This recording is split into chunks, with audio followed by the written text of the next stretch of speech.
Hey guys, in this brief lecture we'll be discussing Act 3 of Henry IV, Part 1. Act 3 has 3 scenes, and in today's lecture we'll be discussing the first scene. The first scene is set in Bangor, in Archdeacon's house at Bangor. The rebels meet there. We have Glendower and Hotspur along with Worcester and Mortimer on stage, and soon the Archdeacon would also appear. Now Glendower and Hotspur argue with each other because both of them are egoistic and both of them can't stand each other. However, Glendower is more courteous with Hotspur, but Hotspur is not. Since he's hot-headed and impetuous, he's not showing any kind of a courtesy to Glendower. Now the rebels decide on how they would divide the kingdom once they defeat the king, and they have talks based on it, and that's why they have convened at the Archdeacon's house. The Archdeacon comes with a map, and then he shows them how they will divide the land once they defeat the king. So he has decided to divide the land into 3 parts. The scene also shows the nature of Glendower as well as Hotspur's wives and how they treat their wives, and both Glendower and Hotspur's wives show contrasting characters like their husbands. Now we shall move on with a detailed commentary of the scene. Now in Act 3, Scene 1, the play returns to the main plot. The rebels are meeting at the Archdeacon's house at Bangor, B-A-N-G-O-R. Mortimer is the first to speak, and his speech is filled with optimism. His speech shows that the rebels are optimistic. They are optimistic that they will defeat the king. Hotspur begins to speak, and he at first speaks in a very courteous manner, but soon he interrupts himself with impiety and his bad temper. He curses, he utters a curse, and he says, "A plague upon it, I have forgotten the map." So Hotspur begins his speech in a very courteous manner. He speaks courteously, but immediately he interrupts himself and he speaks out in an impetuous manner with his bad temper.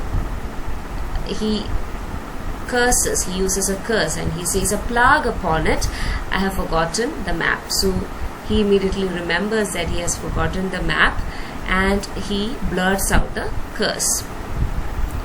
Now we need to take note of one thing, that Hotspur hasn't indeed forgotten the map. Later on it is revealed that Hotspur had the map all along with him, but instead of searching for the map, he just assumes that he has lost the map, and then he blurts out this curse. Here he shows an irreverence towards the rebels who have come together. He shows an impiety, that's why he utters a curse in front of them. It also shows the nuances in the language that Hotspur speaks. All the others speaks in highly dignified language, whereas Hotspur often uses curses in his language. Shakespeare brings in Owen Glendower. Now Owen Glendower is a Welsh rebel, and we first came to know about him in Act 1, Scene 1, where Westmoreland referred to him as irregular and wild. Now the audience would get to see him in flesh and blood, and they might get to judge him better. Glendower is a person who is highly narcissistic. He is so full of himself, and he is egoistic too. It soon becomes clear that Hotspur and Glendower won't get along very well because both of them are egoistic. Glendower also begins his speech with courtesy. He compliments Hotspur because he says that when he uttered Hotspur's name before the king seemed to be scared. So Glendower uttered Hotspur's name before the king, King Henry, and King Henry seemed to be scared of Hotspur. Now Hotspur returns this compliment and he says that the king is equally wary of Glendower. He says that the king does not like Glendower either. He is also fearful of Glendower. Now Glendower replies that he can't blame the king, that the king can't be blamed, because when Glendower was born, the entire nature showed fantastic omens.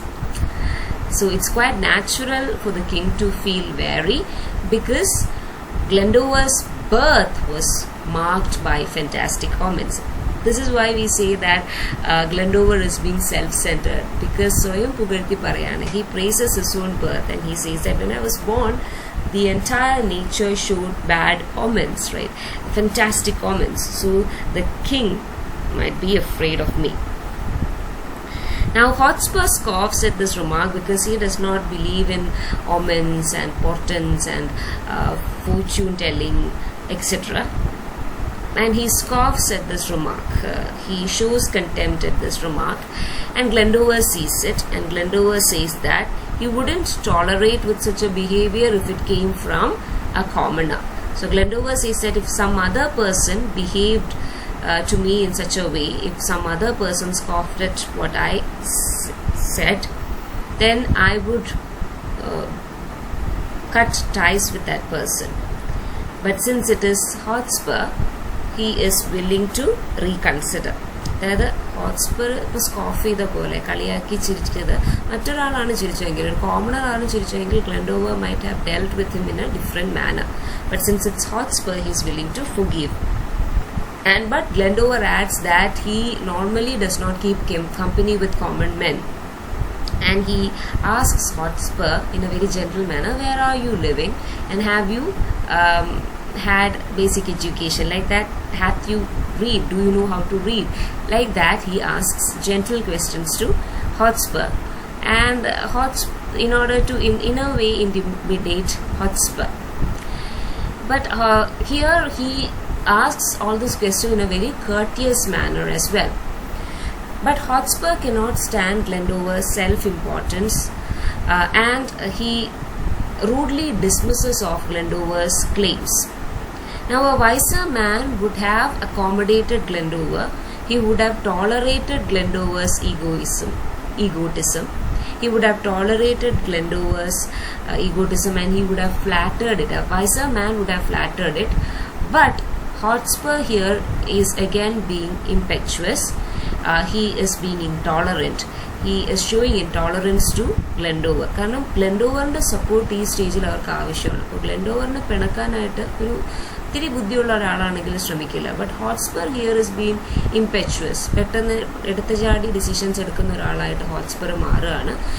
He is showing his intolerance towards Glendower. Now Glendower reminds Hotspur that he was able to defeat the king thrice, but still Hotspur turns Glendower's words into a joke, because the third time it was Hotspur who defeated Glendower, right?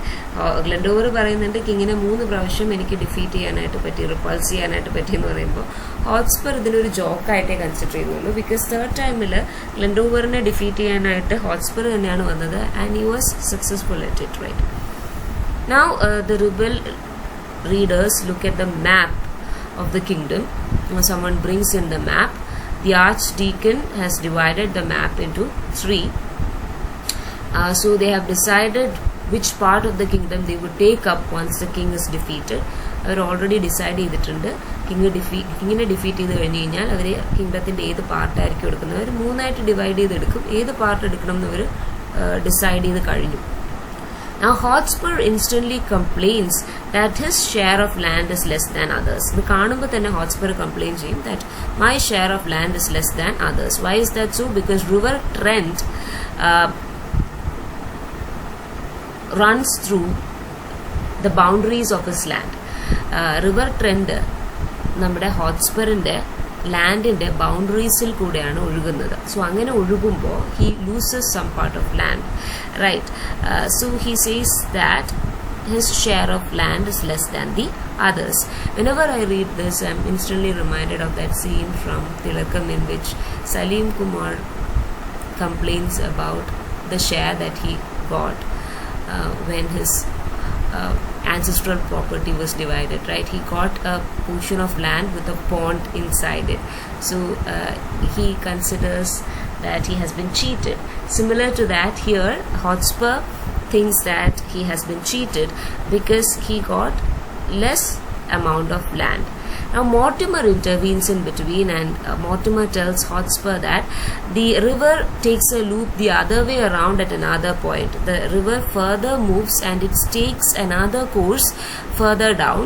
So Mortimer says that since the river changes its course further down, it would make up for the loss. ഈ river കുറച്ചും കൂടെ മുന്നിലോട്ട് ഒഴുകി മറ്റൊരു ദിശയിലേക്ക് ഒഴുകുന്നുണ്ട്. അപ്പോൾ അങ്ങനെ മറ്റൊരു ദിശയിലോട്ട് ഒഴുകുമ്പോൾ നമ്മുടെ ഹോട്ട്സ്പറിന് ലോസായി പോയ ലാൻഡിനെ കോമ്പൻസേറ്റ് ചെയ്യപ്പെടുന്നുണ്ട് എന്ന് പറയുന്നത്. നാച്ചുറലി തന്നെ അത് കോമ്പൻസേറ്റ് ചെയ്യപ്പെടുന്നുണ്ട് എന്ന് മോർട്ടിമർ പറയുന്നു. And at the same time, Worcester also intervenes, right?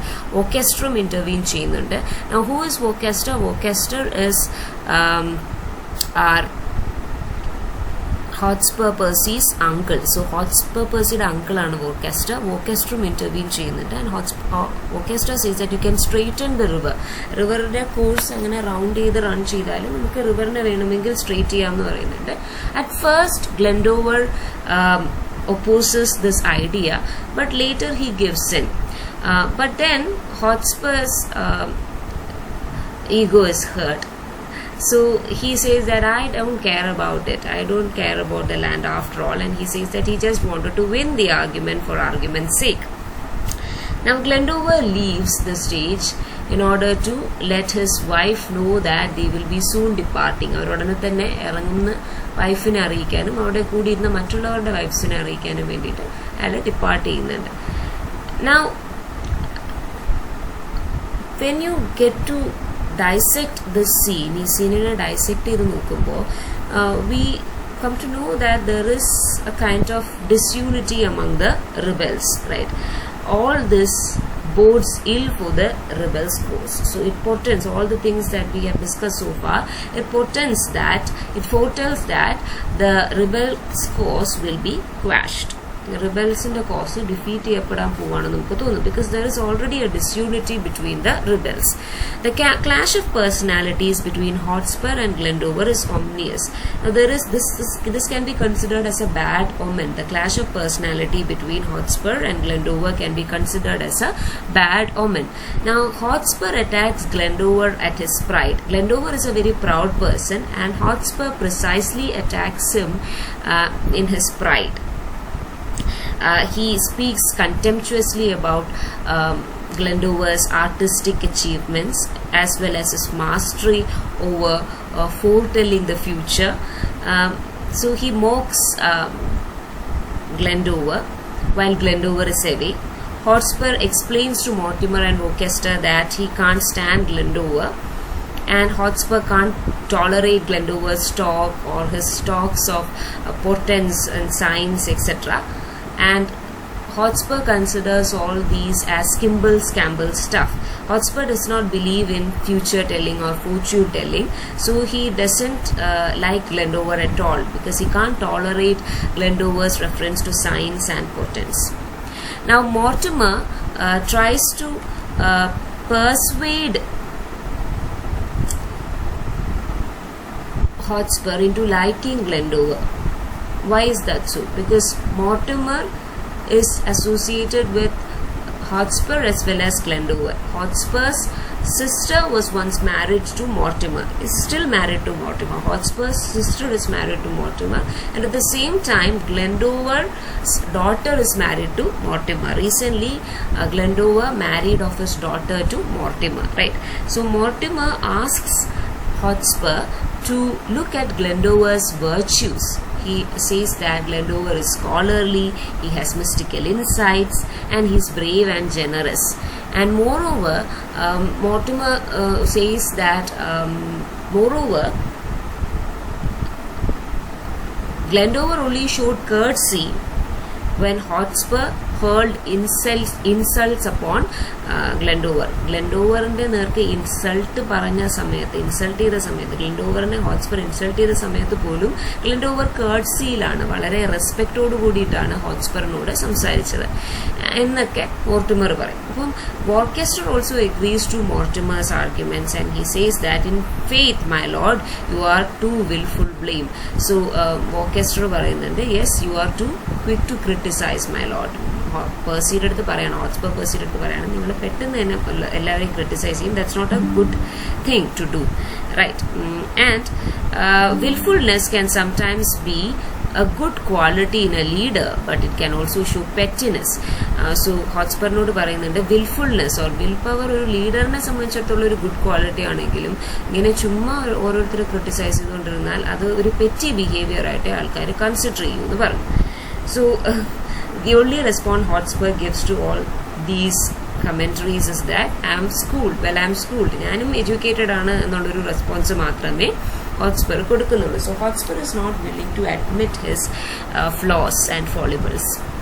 At this time, Glendower returns with his ladies, with the women, and Mortimer now expresses his sorrow.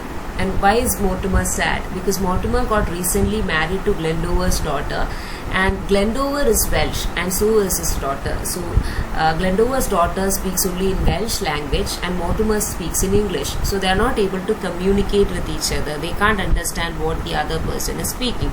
So Glendower says that he would translate whatever that his daughter has to say to Mortimer, and then Glendower says that his daughter wishes to sing a song to Mortimer.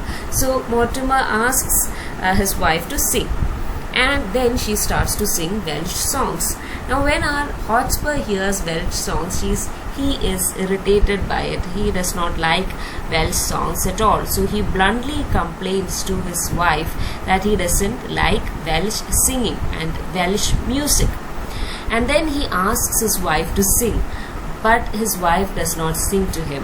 His wife Kate does not sing to him because she is again a woman who has her own opinion, so she doesn't sing to him as well.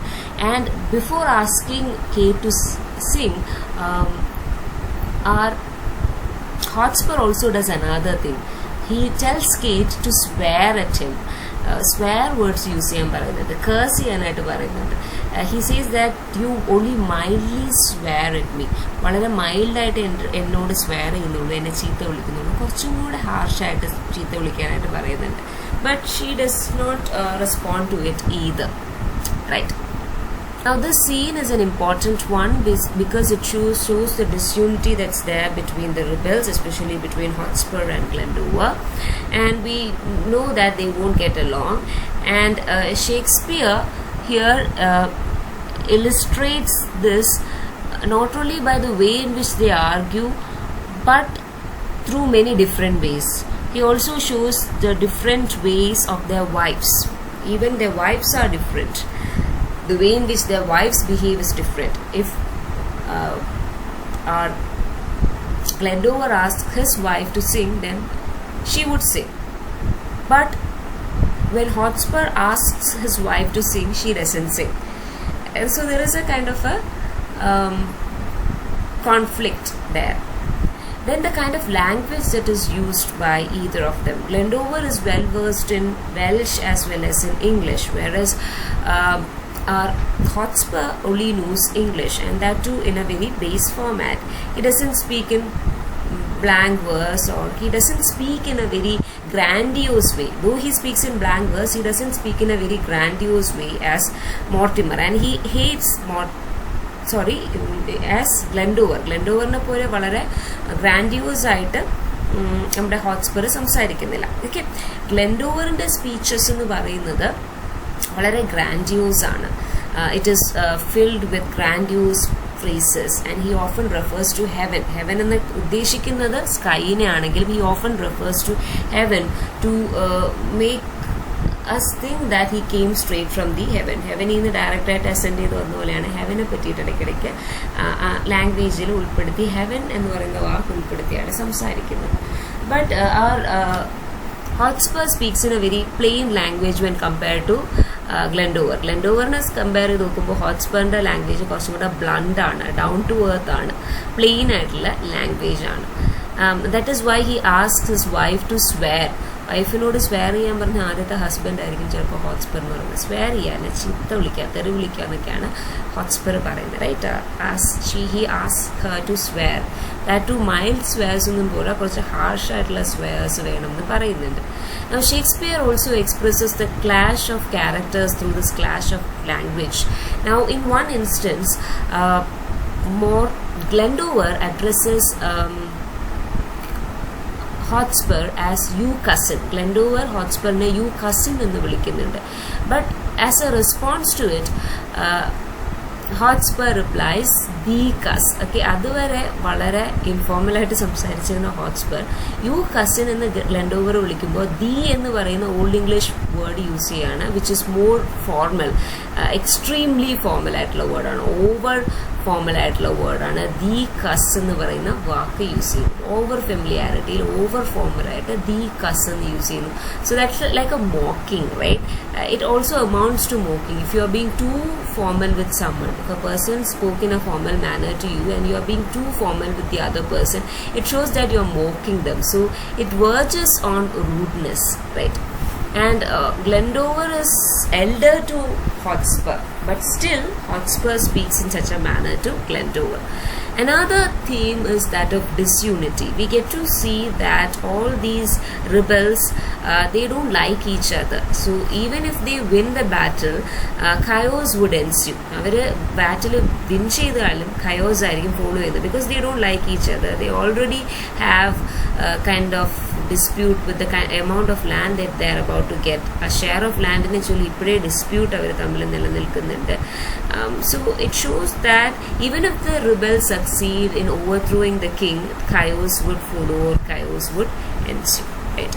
So with that we come to an end to Act 3, Scene 1. We shall be discussing Act 3, Scene 2 in another lecture. Thank you for listening. Take care. If you have any doubts, please do ask me.